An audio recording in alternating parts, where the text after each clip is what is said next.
terredefrance.fr, le premier site d'articles français et patriotes, présente La culture dans tous ses états. André Berkoff, Céline Alonso. La France et l'Algérie.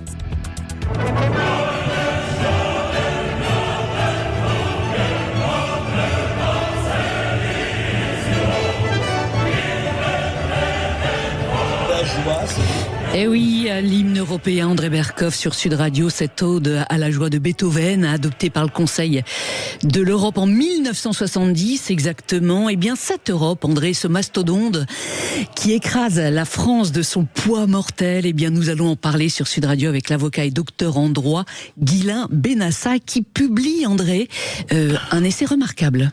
Alors, un essai remarquable, j'aimerais que Julien continue à nous chanter l'hymne à la joie, parce que regardez l'hymne à la joie sur cette couverture. C'est vraiment la joie. Alors vous voyez Marianne enchaînée et derrière un espèce de juge avec une toque incroyable. Regardez la tête, voilà. C'est vraiment la joie, hein. C'est Beethoven, on se sent en pleine 9e symphonie. Alors Guilain Benassa, franchement, c'est pas tout à fait ça, mais c'est intéressant parce que vous racontez effectivement cet accouchement, cette naissance de l'Europe, de cette Union européenne, et c'est pas piquer des hannetons parce que vous donnez beaucoup d'informations.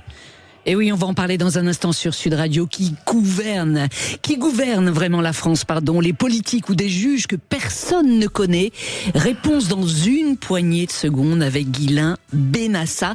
Benassa, excusez-moi.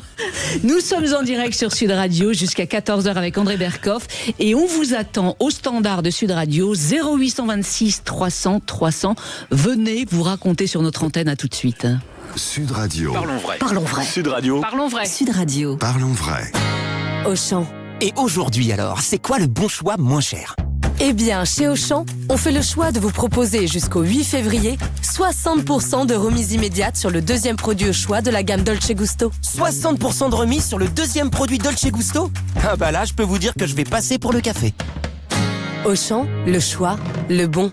Offre valable sur les formats par 16 et sur le moins cher dans les magasins et drive Auchan participants. Hors promotion en cours et format promo. Pour votre santé, bougez plus. Sud Radio apte. 95.3. Sud Radio. Renault. Tous les hybrides ne se valent pas. Renault Full Hybrid E-Tech sans recharge, c'est la technologie full hybride numéro 1 en France depuis 2024. Avec jusqu'à 1100 km d'autonomie sans recharge et sans refaire le plein, et jusqu'à 40% d'économie de carburant. C'est un choix de 7 modèles, comme par exemple le nouvel Clio Full Hybrid E-Tech 160 chevaux, jusqu'à 1000 km d'autonomie. Source 3A Data, décembre 2025. Avec un plein d'essence donné WLTP. Économie versus moteur thermique. Voir Renault.fr. Pour les trajets courts, privilégiez la marche ou le vélo. À tout instant, écoutez Sud Radio, en voiture, au travail, depuis votre smartphone. Installez l'application Sud Radio depuis le Google Play ou l'App Store. La Poste. Carton plein.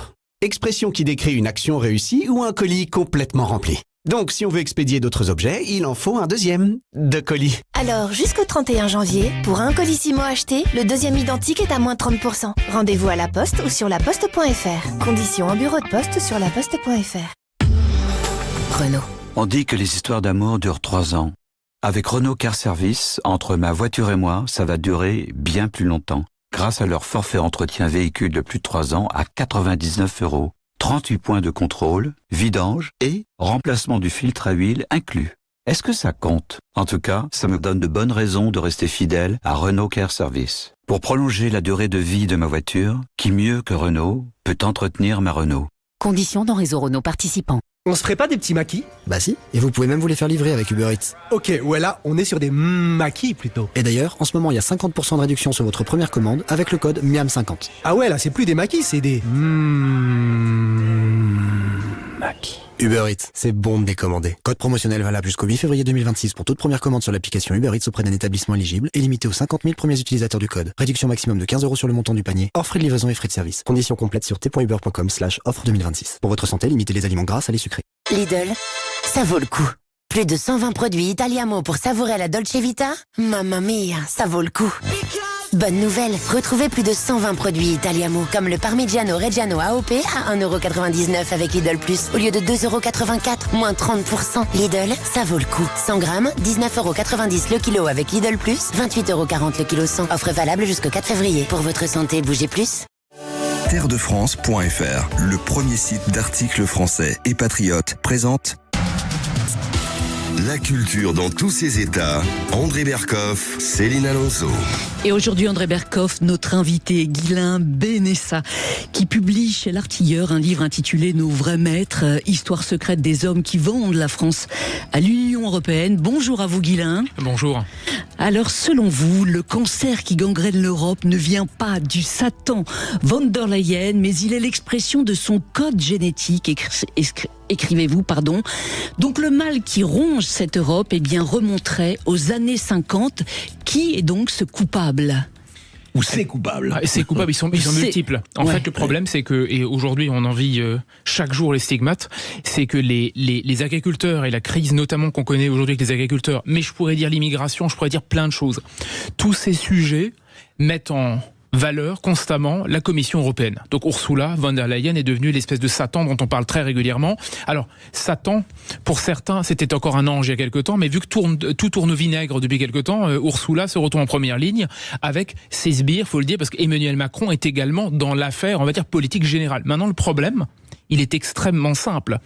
C'est que la Commission organise une politique agricole, économique, etc. Mais derrière, elle profite d'un travail de sape qui a été créé de très longue date, qui a 70 ans d'âge, qui a été fabriqué par des... Donc depuis vraiment les années 50. Ouais. Exactement. Et depuis le premier jour, le droit a commencé à faire son office par des juges que personne ne connaît. Donc j'essaye de retracer la vie de ces juges, leur parcours, leur biographie, c'est le but, pour qu'on comprenne que le crime qui se commet aujourd'hui, il a une intentionnalité, il y a des gens qui l'ont conçu, il y a des gens qui ont mis en valeur des instruments diaboliques pour qu'on puisse ne rien faire. Diabolique, vraiment. Diabolique. Le mot n'est pas trop fort. Ah non, absolument pas. Je veux dire, on va certainement en parler, mais vu que mon histoire commence avec un sacré diable, je pense honnêtement que je peux me permettre de le dire, vous voyez, sans aucune difficulté. Alors ce fameux diable, justement, racontez-nous pourquoi il y a plus de 70 ans, il a eu effectivement cette idée de créer cette fameuse cour de justice qui est basée donc au Luxembourg. Quelles étaient ses motivations de départ ? Écoutez, faut revenir à une chose simple. Philippe de Villiers, on a fait notamment un bouquin en parlant de Jean Monnet, de Walter Hallstein, de toute cette clique dont il parlait dans J'ai tiré le fil du mensonge. Et en fait, j'ai refait un peu ce fil aussi, mais ce que j'ai fait, c'est que je suis reparti de Jean Monnet, etc. Et je me suis rendu compte d'une chose simple. Jean Monnet, c'est un affairiste. Le droit, il y connaît rien. L'économie, ça lui parle quand il y a des monnaies sonnantes et trébuchantes à faire valoir. Et il lui a fallu du monde pour organiser la construction européenne. Parce que tout seul, avec ses petites mains. Oui, il faut des architectes. Il faut des architectes, il faut une équipe, il faut des gens. Et là, il va tomber sur un type qui s'appelle Maurice Lagrange, qui lui a été recommandé. Alors, il y a deux versions, cette recommandation. Intéressant, parce que très peu de gens ont parlé de Maurice Lagrange. Là, aujourd'hui, on parle d'un type inconnu. À part, vous trouverez 3 articles et quelques bouquins de façon très obscure qui en parlent. Mais le pire, c'est donc qui est ce Maurice Lagrange ? Oui, qui c'est ? Moi, j'ai fait mes petites recherches et je ne pensais pas faire un livre sur ce genre de personnage. J'ai commencé à le lire. Tombé sur ce type qui est Maurice Lagrange, ce fameux conseiller juridique de Jean Monnet, et j'ai découvert que Maurice Lagrange était, c'est très simple, un pétainiste absolu, et qu'il était pire que ça, évidemment un antisémite. Il a suivi le mouvement des années 40. Oui, il est l'artisan du statut des Juifs. Et j'allais venir, et donc il a été le metteur en scène du statut des Juifs sous Vichy. C'est-à-dire qu'il a été mandaté par le régime de Vichy pour organiser le statut des Juifs. Mais c'est même pas le pire. Vous voyez, j'ai une gradation, André, aujourd'hui, parce que le dernier chapitre arrive. C'est qu'en plus, il trouvait que l'antisémitisme de Pétain et des autres n'allait pas assez loin. Donc il réclamait qu'on organise de façon drastique ce statut des Juifs pour exclure même la plus petite secrétaire de préfecture, parce que juive, de cette préfecture-là. Donc vous voyez l'idée générale qu'il se faisait du droit. Oui. Et magnifique. Ce qui est terrible, effectivement, vous le racontez, c'est que, effectivement, ce fameux Maurice Lagrange, à l'hiver 44, la commission d'épuration lui a infligé un simple petit blâme. Il a été de ceux qui a retourné sa veste, j'imagine, en quelque sorte. Oui, il a menti comme un arracheur de dents. Il a fait amende honorable, ou plutôt non, il a menti carrément. Et en fait, ce mensonge a permis de lui passer entre les gouttes. Alors, faut dire aussi que pas mal de gens sont passés entre les gouttes. Il n'était pas le seul. Il n'est pas le seul. Le truc qui est assez fascinant dans cette histoire, c'est que cet antisémite-là va être mandaté par les États-Unis pour réorganiser et dénazifier l'administration allemande, merveilleux, et que quelques années plus tard, par des motifs divers et variés, j'en parle dans mon bouquin, il y a plusieurs hypothèses, il va se retrouver choisi par Jean Monnet pour devenir l'organisateur, notamment de la Cour de justice de la Communauté européenne, mais encore plus profondément, l'organisation de ce qui est vraiment pour lui une cour suprême, c'est-à-dire un système dans lequel l'Europe doit avoir un droit suprême qui s'impose aux États, aux peuples, aux nations, etc. C'était déjà ça. Exactement. La cour de justice européenne devait surmonter les cours nationales. Je vais vous dire, André, il y a deux mots employés à l'époque, deux mots. Première... Dans les tout premiers écrits, on est en 1950, 51, 52. La notion de supranationalité, naturellement, mais la notion de cour suprême et de cour fédérale. Ça veut dire que dans l'idée de Lagrange, la cour doit avoir deux possibilités. Cette cour-là, elle doit, pouvoir casser le droit national, les lois, d'accord ? Évidemment, c'est pour ça que les référendums, tout ça, ces gens-là détestent, évidemment. Et deuxièmement, organiser un système dans lequel, à terme, on est une sorte d'État fédéral avec une cour suprême. Ça veut dire que tous les autres, les nations, les États sont inférieurs à tout cela. Ce qui veut dire que donc quand la on parle... matrice, c'est ça, la matrice. Exactement. Oui, c'était vraiment édifier une Europe d'experts et de juges. Exactement. C'est ça, ouais. Il n'y a jamais eu d'échappatoire à ça, jamais. Ça veut dire que depuis 75 ans, on vit d'une espèce de légende selon laquelle, on l'entend tellement souvent, les choses ont dérivé, les choses ont déconné, ça a mal tourné. Maastricht, Amsterdam, 2005, 2007, Lisbonne, tout ça... Ce ne sont que fariboles, c'est de l'artifice. La réalité, c'est qu'en 1950, le plan, il est en train d'être ficelé, que ces gens-là mettent le grain de sable initial, il lance la machine plutôt, et que cette machine-là va tourner à plein régime pendant 75 ans. Et ce que moi j'ai tenté de faire, c'est de me dire, ok, on part de là, comment on a pu en arriver en 2025, identifier la chaîne de transmission, les clubs de réflexion, les endroits où ils se rencontrent, et comment est-ce qu'on a pu laisser filer cette affaire. Et oui, et vous le dites effectivement dans votre livre, que la première cour de l'histoire était truffée de CV gênants entre affiliation au nazisme, soutien au fascisme. Qui étaient ces fameux premiers gardiens des traités alors ? Écoutez, ça c'est une question quand même essentielle. On nous dit aujourd'hui les juges jugent bien, ils jugent parfaitement, on ne peut rien critiquer. Enfin, je veux dire, et d'ailleurs c'est dans l'air du temps. C'est une grande bataille par-delà l'Europe. Et en réalité, il faut se rendre compte que premièrement, à l'heure du wokisme et de la déconstruction généralisée d'aujourd'hui, on a le sentiment que vous vous asseyez ne serait-ce que quart de seconde à côté d'un type vaguement infréquentable et vous êtes immédiatement considéré comme le suppôt d'une histoire lourde, patriarcale pour ne pas dire tout ce qu'on veut derrière, diabolique. Machiste, réactionnaire, etc. Vous voyez tous les épithètes qu'on peut utiliser. Et deuxièmement, ça signifie que cette opération de déconstruction, il y a un endroit où on l'a pas faite du tout, c'est en Europe. Et je vous donne l'exemple donc de cette cour dans le bouquin. Vous avez donc Lagrange, je disais, qui va siéger à la cour comme qui a été le personnage central quand même. Lui, c'est l'architecte et il va y siéger. Oui, c'était le bras armé. Exactement, le bras armé de Jean Monnet. Mais à côté de lui, on va trouver un Allemand comme Römer, par exemple, qui est un type qui va littéralement exploiter la France pour l'Allemagne pendant la guerre. Donc un type qui est au service du Troisième Reich. Acteur du pillage des biens français. Exactement. Alors il y a des entreprises, je veux dire, qui viennent au service du Reich et qui sont gérées par cet homme, je veux dire, qui va devenir juge à la Cour de justice, la première cour de l'histoire. Et évidemment, à côté de ça, on a également un Italien, Pilotti, qui lui-même a quelques petits soucis puisqu'il soutient le fascisme et il y a toute une histoire que je raconte. Aussi, enfin, non, voilà, non, exactement. Ouais. Alors, je passe ces détails, je laisse au lecteur le temps de tout voir, mais ce qu'il faut bien se rendre compte, c'est qu'on a sur 9 juges dans cette première cour, on en a 4 qui sont objectivement dans notre état, dans l'état de la société actuelle. On n'oserait même pas les inviter à manger ou à dîner à la maison. Comment l'expliquez-vous alors ? Adolf Hitler.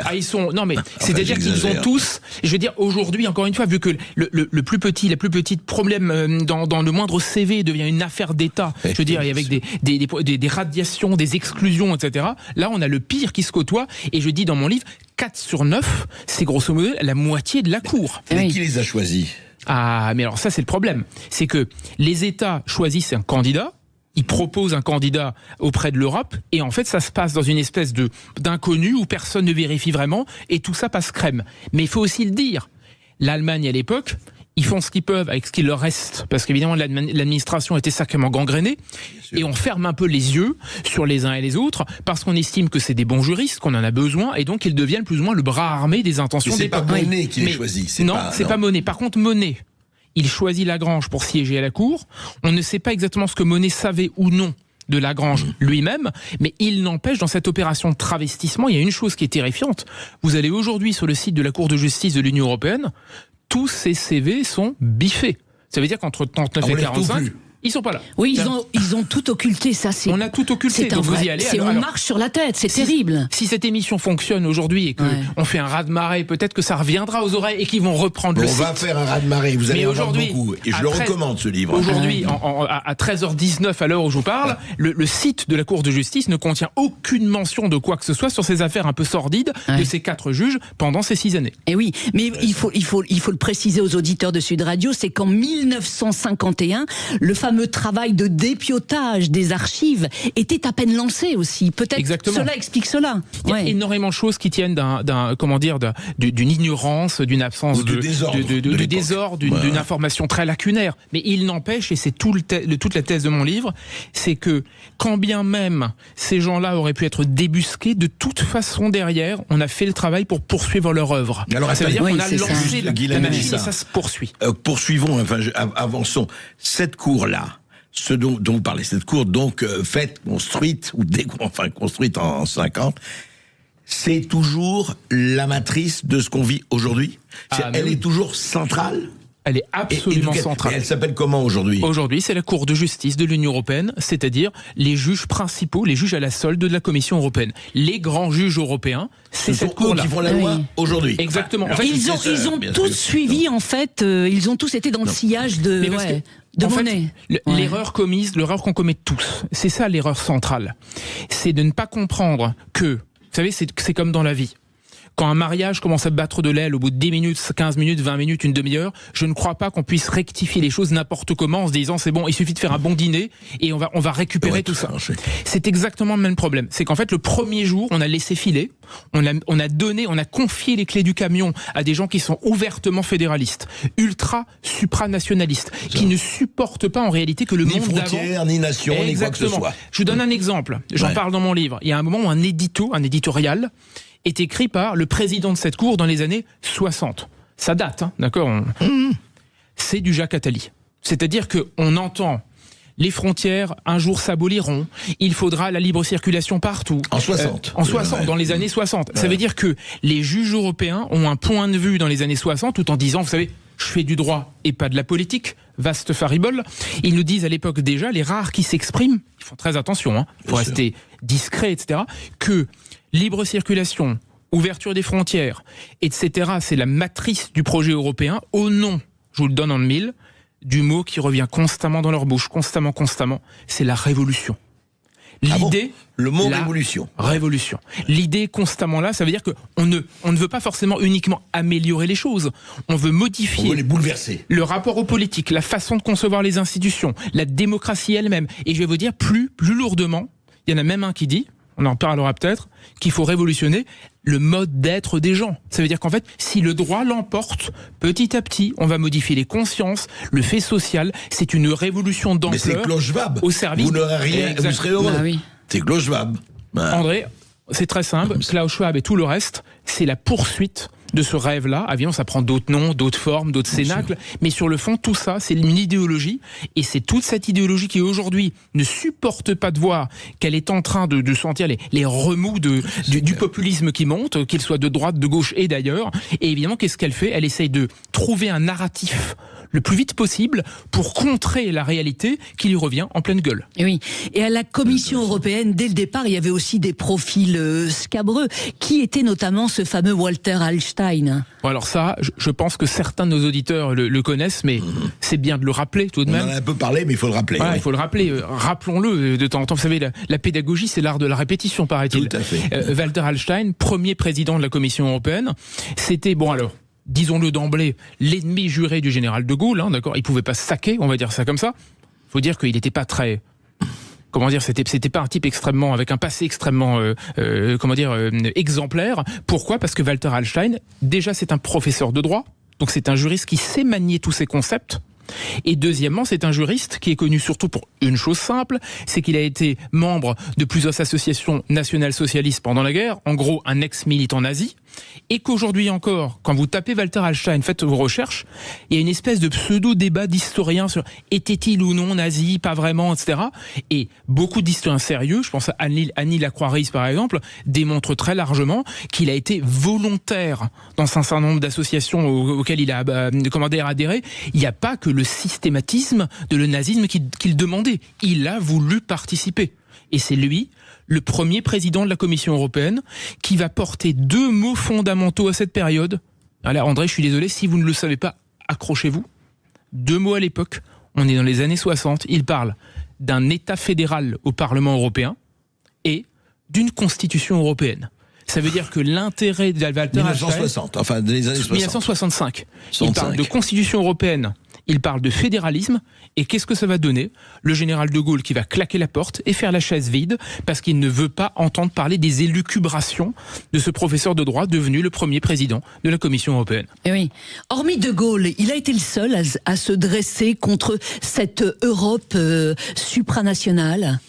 En fait, ce que j'ai essayé de montrer, vraiment, c'est que quand on refait l'histoire, et on est obligé de la refaire parce que l'histoire se poursuit. D'ailleurs, mon bouquin n'est pas sur les hommes qui ont vendu la France à l'Union européenne, mais qui la vendent toujours. Oui, parce que ça continue. Non, mais c'est intéressant. Et oui, la liste est longue. Ce qui est intéressant, exactement, en tout cas, c'est de montrer la continuité de ça. C'est ça, oui. En fait, il y a 2 intérêts à mon avis. Premièrement, j'ai tendance à croire que la victoire aussi de l'Europe, parce que c'est la victoire du droit, c'est la victoire de l'endormissement et de la complexité. Pourquoi ? Parce que quand vous parlez normes ou droit à quelqu'un, faut le dire, ça emmerde tout le monde. Il n'y a rien de pire. Et personne n'a envie de passer sa vie à regarder qu'est-ce que c'est ça et ça. Mais en même temps, c'est là que ça se passe. Et voilà, exactement. Donc moi, ce que j'ai choisi de faire, c'est de dire, grand 1, premier élément, arrêtons de passer par une analyse froide des jugements, des arrêts, ça emmerde tout le monde, et surtout, évidemment que je les prends, il y en a 2-3 dans mon bouquin, il faut bien un éclaircissement, mais ensuite, déplaçons le curseur. Moi, ce qui m'intéresse, c'est s'il y a crime, il y a intentionnalité. S'il y a intentionnalité, il y a quelqu'un qui a tenu à un moment le pistolet. Qui sont ces gens qui ont tenu le pistolet ? Contre qui l'ont-ils tenu ? Qu'est-ce qu'ils ont essayé de faire ? Qui était leur ennemi ? Et dans quelle logique tout ça a été fait ? Et là, on s'aperçoit que, grand 1, leur logique, elle est simple. Abattre les États, les nations, la souveraineté, la politique. Il faut concevoir un monde purement technocratique. Oui, enfin, la politique nationale ou la politique... Même avoir des politiques. Je vous donne un exemple qu'on voit aujourd'hui tout le temps. Le rêve de Jean Monnet, au fond, c'est Ursula von der Leyen. Pourquoi ? Parce que Jean Monnet dit, dès les premiers temps, il faut pas de Parlement européen. Il n'en veut pas. Il dit non, pas de Parlement. Parce que Parlement égale représentation égale peuple, on a réglé égale tout ça. politique. On a réglé tout ça. Parlement européen existant. Exact. Alors, c'est pour ça qu'il a fallu attendre une haute autorité qui n'est pas vraiment un Parlement. Je raconte tout ça, etc. La Commission. Et le vrai pouvoir, c'est la Commission. La Commission, bien sûr. Et dans l'esprit de Jean Monnet, la Commission, c'est quoi ? C'est des technocrates purs, déliés des intérêts nationaux, les commissaires d'aujourd'hui, mais en plus, qui ne sont même pas censés représenter même, on va dire, une forme de légitimité.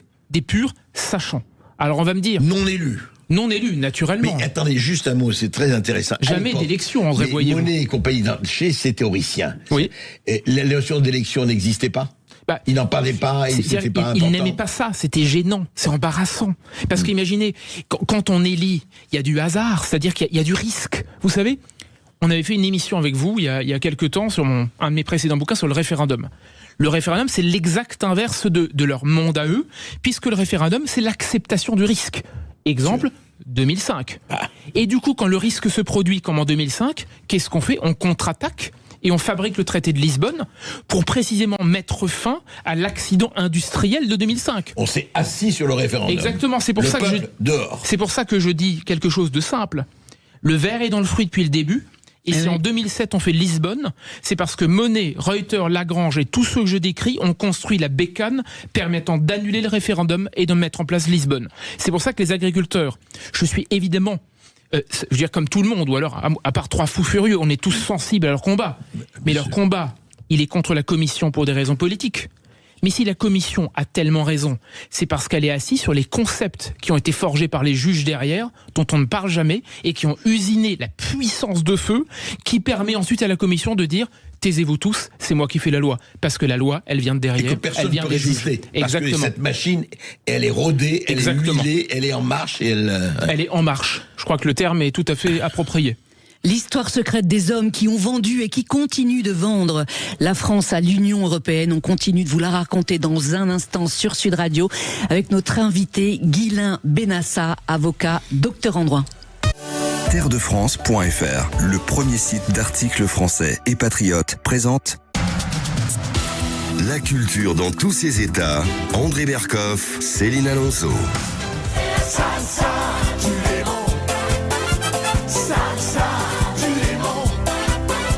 Salsa de l'Europe. Et oui, de l'Europe. Sacré Belzébuth, André Berkoff qui a tous les vices.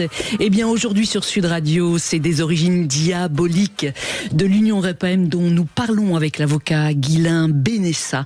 Notre drame, Guilain, n'est-il pas effectivement que des Français en France, à Paris, ont appliqué effectivement le fameux programme donc de Jean Monnet et de son armée. À ce propos, parlons de Michel Rocard, donc Premier ministre de Mitterrand de 88 à 91.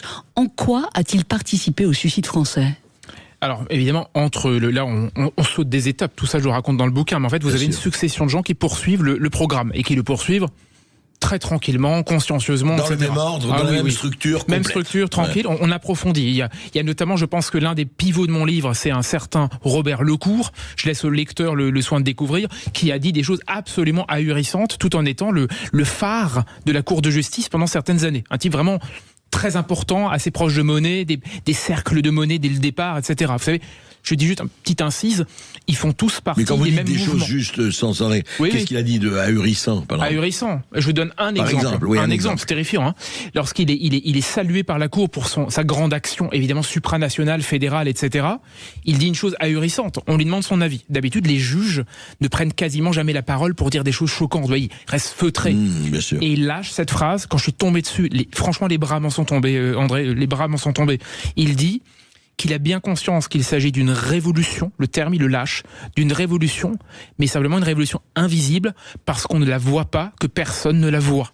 Ça veut dire qu'il a parfaitement conscience que l'œuvre à laquelle, dont il a été le maître d'œuvre, il me parle comme ça d'une révolution invisible, pernicieuse, mécanique, là c'est moi qui évidemment commente, qui a le droit comme cerveau fondamental, parce que ce que fait le cours, il en a conscience, c'est que par le droit, on modifie radicalement les règles du jeu. Vous savez, c'est très simple, on a une constitution, mais par tout ça, donc le parchemin du peuple souverain, la Constitution, mais par ce jeu du droit européen, l'action de Lecourt et des autres, on va totalement modifier à l'intérieur, sans le dire, les règles du jeu, et on arrive à passer hors radar. L'état de droit devient l'état de tordu. Exactement, l'état de droit. Et le problème, c'est que tout ça va devenir ce qu'on appelle aujourd'hui l'état de droit, c'est-à-dire la constitution d'un réseau de règles absolument incompréhensible, avec à son sommet la primauté européenne, mais personne ne sait qui a organisé cet état de droit, et ce sont ces vrais maîtres-là qui ont organisé ça. Alors revenons effectivement à Rocard, Guilain Benassa. Pourquoi et comment, du moins, il a organisé ce suicide français? Alors, Rocard, évidemment européiste, je n'invente rien, Premier ministre de François Mitterrand, Premier ministre que François Mitterrand n'avait pas beaucoup envie d'avoir, mais bon. Oui, il l'aimait pas trop. Hein. Il a dû, en quelque sorte, cohabiter avec Michel Rocard. À mon avis, il a plus cohabité avec Rocard que Macron cohabite avec Le Cornu. Mais bon, passons. Alors, la détestation était connue entre les deux, et ce qu'a fait Rocard, c'est qu'il a rendu une circulaire dont on n'entend jamais parler, une circulaire qu'il adresse à tous les fonctionnaires de France et de Navarre, donc à l'administration. Michel Rocard, Premier ministre à Matignon. Circulaire pour les préfectures, les administrations, les mairies, etc. et les juges par la bande, j'en reparler, dans lequel il dit clairement que désormais, vu l'organisation européenne, etc., il intime l'intégralité de ses fonctionnaires d'appliquer et d'organiser le droit français en fonction du droit européen qui devient, je cite Michel Rocard, une exigence constitutionnelle. Ça veut dire que même avant tous les juges, ils considèrent que l'Europe fait partie intégrante des exigences constitutionnelles. On n'a évidemment jamais demandé au peuple son avis. Vous vous rendez compte, ce serait invraisemblable. Or, sans cela... L'Europe donc fait partie de la Constitution française. Exact. Voilà, aujourd'hui, complètement. Il anticipe complètement avant Maastricht, avant évidemment Amsterdam, avant tout ça, avant le libre-échange effréné, la citoyenneté européenne, il organise les conditions d'une modification de la France en fonction du souverain européen qui s'appelle Bruxelles. Et nous sommes en 1988, 4 ans avant Maastricht. Et oui, et la France a plié, mais il faut rappeler quand même qu'à l'époque, Mitterrand rappelle que l'Europe c'est notre avenir.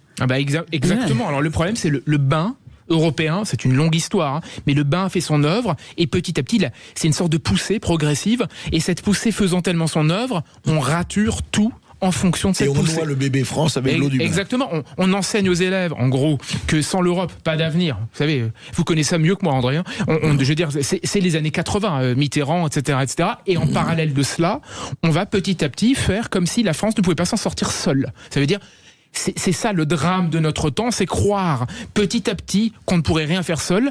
Et ce qui est terrible, et les gens, ça crève les yeux. Ça a été intégré, là, maintenant. Ça a été intégré. Et les gens, aujourd'hui, ça crève les yeux.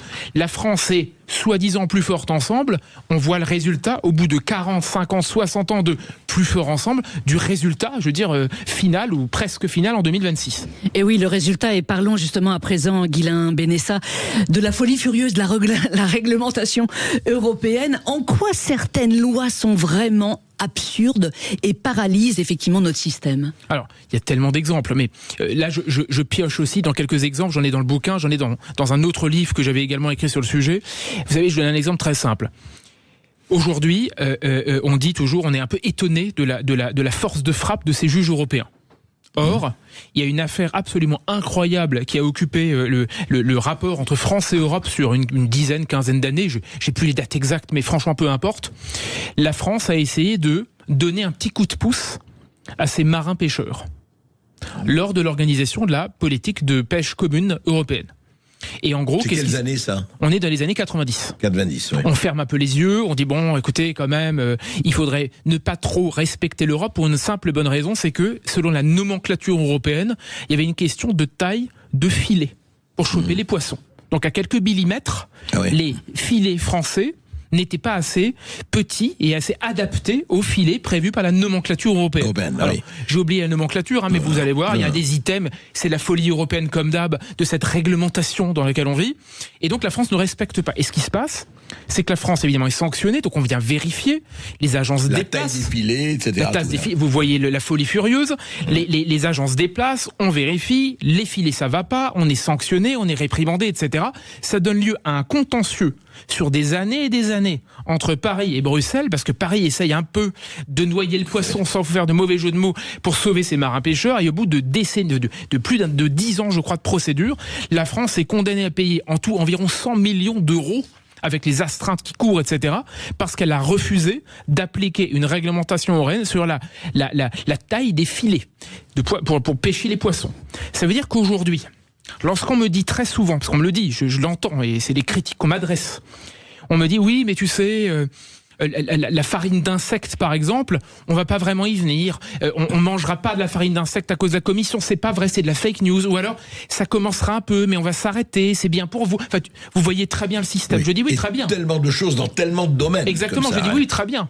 Il y a 25 ans, qui aurait imaginé que pour 2 mm de filet de poisson, on en vienne à payer 100 millions d'euros. Alors moi, je suis désolé quand on me dit t'inquiète pas, ça va bien se passer. J'ai compris une chose avec l'Europe, hein. C'est t'inquiète pas, il y a le suicide au bout, hein, parce que c'est chaque fois la même chose. Hein. Alors sur le Groenland aujourd'hui et sur le reste, c'est la poursuite à mon avis de cette chose-là, c'est-à-dire une façon de présenter l'affaire pour ne pas la rendre absurde, alors qu'à chaque fois elle est absurde et à chaque fois elle se termine mal. Et oui, bah justement, avec André Berkoff, il y a quelques instants, on parlait effectivement de l'immigration. À propos de l'immigration, on est dans une véritable tartufferie. Ah ben, alors complètement. Alors là, c'est la tartufferie suprême. Évidemment, parce que le sujet agite les consciences. Ça fait maintenant des années que certains parlent d'un référendum sur l'immigration. Les Français, manifestement, dernier sondage, je crois, mais je peux me tromper de 2%, les Français le soutiennent à 68%. C'est pas rien. Même 71, 75%. Bon, alors très bien, André, vous corrigez, c'est parfait. 7 sur 10. Je crois qu'on sera d'accord. Le problème, c'est que il y a un peu plus d'un an, on a discuté d'une loi immigration qui a été voulu par Gérald Darmanin, qui voulait jouer aux flics un peu durs, et cette loi a été détricotée par le Conseil constitutionnel. Tout un débat, est-ce qu'on peut, est-ce qu'on doit, etc. Et à l'époque, on nous a dit on peut rien faire à cause du droit européen.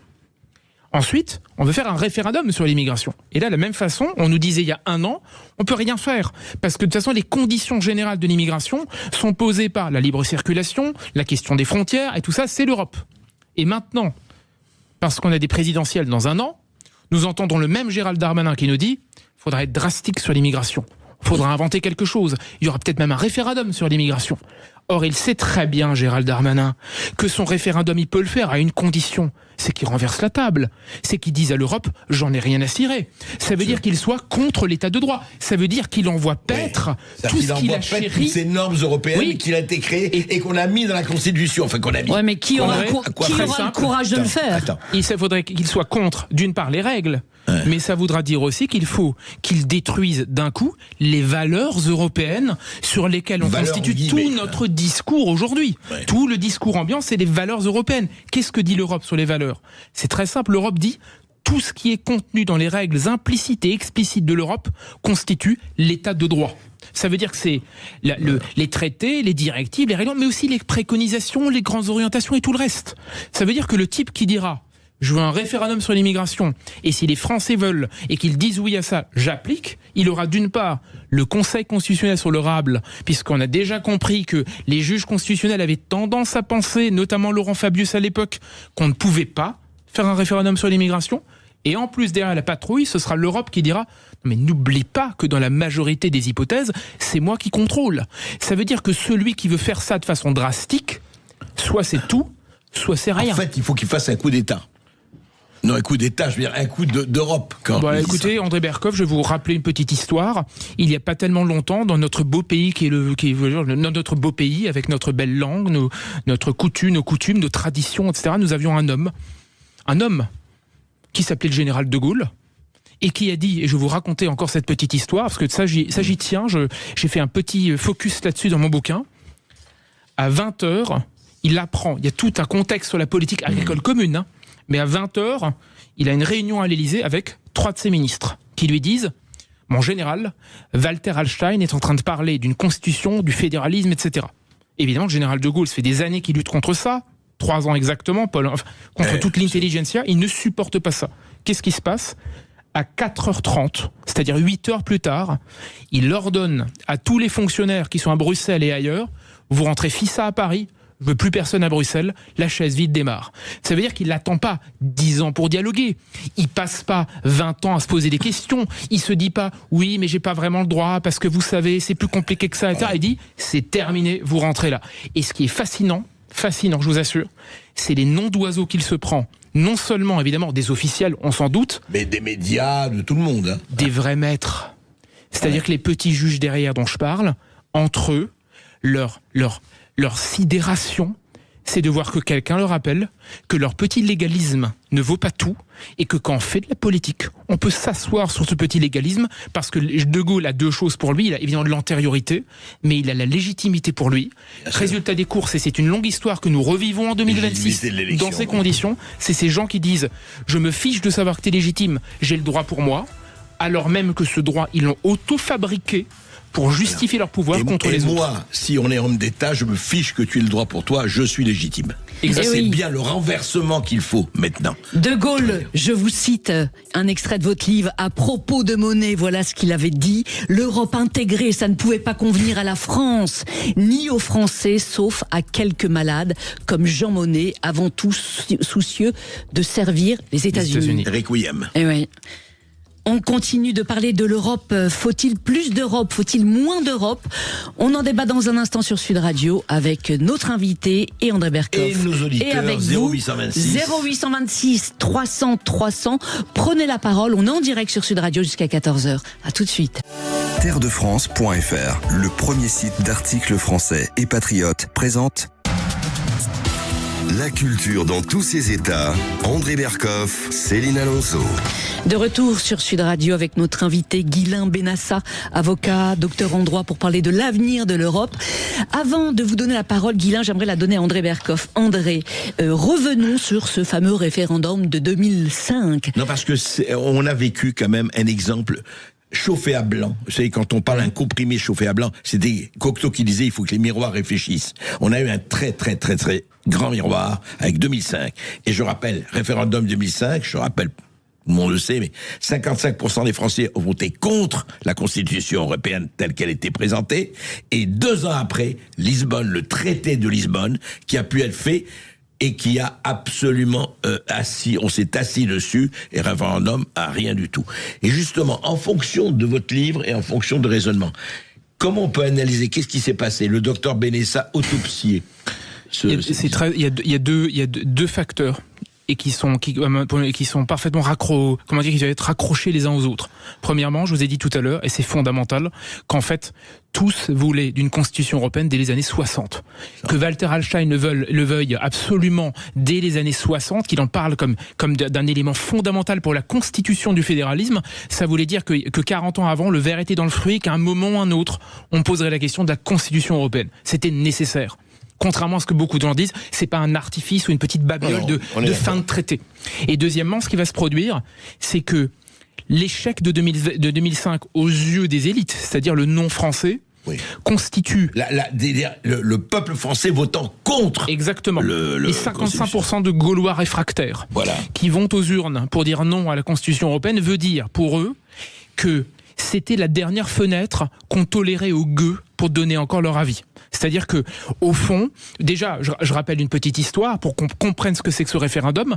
Chirac ne voulait absolument pas faire de référendum sur la Constitution européenne. C'est tout un tas de petits contextes qui l'ont poussé à se dire, bon, quand même, ratifié par la voie parlementaire, c'est un peu gros, quoi. Donc, il va être poussé à le faire. Ce qui veut dire que les gens changent d'avis, etc. On fait le référendum. Et ensuite, ce qui va se produire, ça, c'est l'histoire que beaucoup connaissent, mais pas suffisamment. C'est la vraie trahison. C'est que dès le lendemain du vote des Français, dès le non, le lendemain, les journaux commencent à dire et donnent la parole aux européistes, les Mario Draghi, etc., etc. Alors pas que lui, hein, il y a évidemment le président, les édiles d'époque, on va dire, qui disent il n'y aura pas de plan B. Ça veut dire qu'il n'y a qu'un plan A. Ensuite, petit à petit, on commence à dire, les mêmes disent si plan A il sera forcément le plus proche possible du plan initial. C'est-à-dire qu'en fait, il y a un plan A qui est le référendum sur la Constitution européenne, la Constitution, tout le reste ne doit être qu'un copier-coller plus ou moins de la solution initiale rejetée par les Français.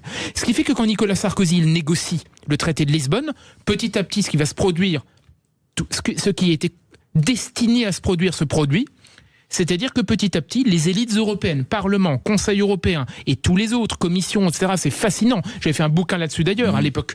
On se rend compte que la seule solution qu'ils souhaitent, c'est de reprendre le fil du traité rejeté par les Français. Donc on fait la Constitution alors que les Français n'en veulent pas. Ça va donner le traité de Lisbonne qui est littéralement le copier-coller de la Constitution européenne et on a fait pire que ça. Ça, c'est le mot de Giscard. Vous dites, on refait passer le texte que les Français ont rejeté. Et il est pire que le texte initial. C'est ça qui est terrible. Il est pire.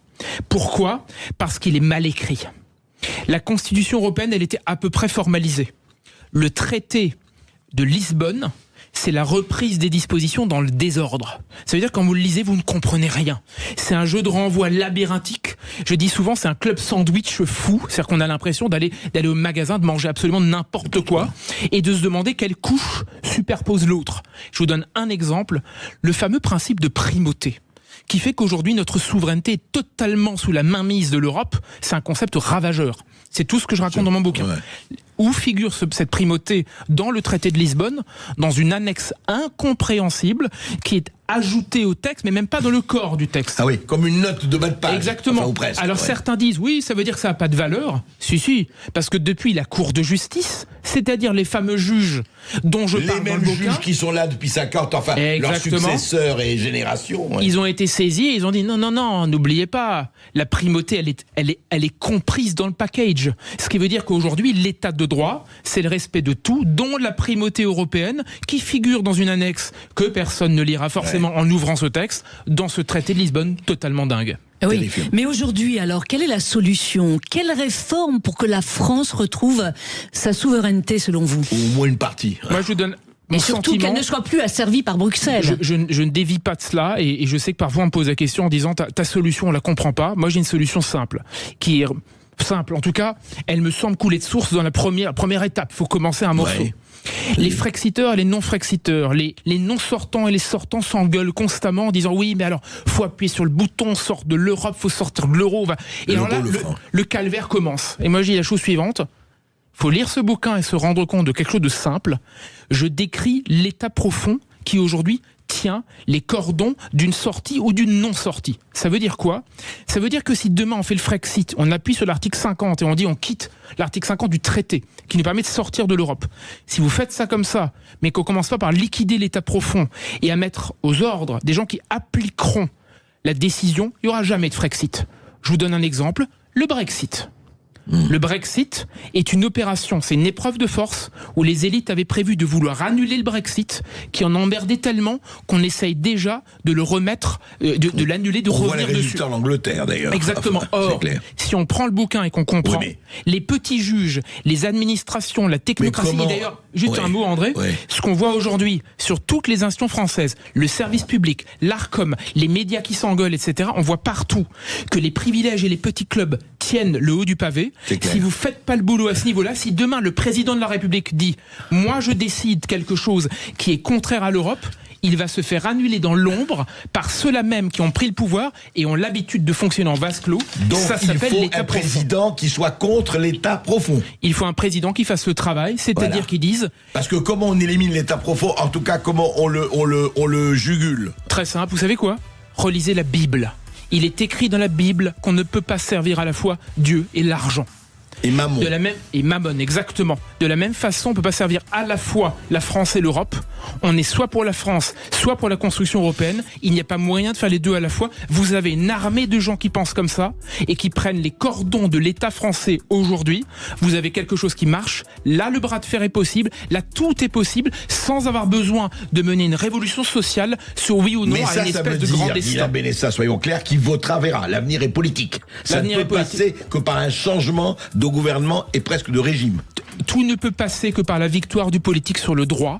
Si la technocratie et le droit vainc la politique, il y a une victoire une bonne fois pour toutes, définitivement, il n'y aura plus de retour en arrière. Les politiques doivent accepter la preuve de force. Ils sont beaucoup trop sages, obéissants et aux ordres depuis le départ du général de Gaulle. Et vous pensez à Trump, à Milei et autres?